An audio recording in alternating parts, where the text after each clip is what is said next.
नमस्ते, माझं नाव इस्माईल बाशामिया शेख. मुलाचा हार्टचं open surgery करायचं होतं. माझ्या मुलाचं नाव इलियास इस्माईल शेख, राहणार सोलापूर. तर त्याला त्रास होत होता हार्टचं. मग त्यांनी काळा निळा पडत होता, त्याला दम येत होता.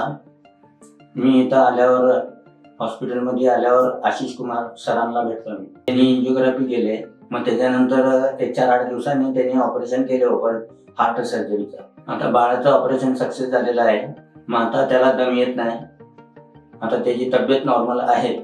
आशिष कुमार बनपूरकर यांचं मी खूप मनापासून अभिनंदन करतो. माझी आर्थिक परिस्थिती बरं नव्हती. मी रिक्षा चालवतो. मी त्या विश्वराज हॉस्पिटलमध्ये येऊन माझ्याकडून पूर्ण डॉक्युमेंट घेऊन इतर संस्थांना त्यांनी पाठवले. विश्वराज हॉस्पिटल यांनी मला मदत केली. त्याबद्दल मी विश्वराज हॉस्पिटल यांचं मनापासून मी आभार मानतो.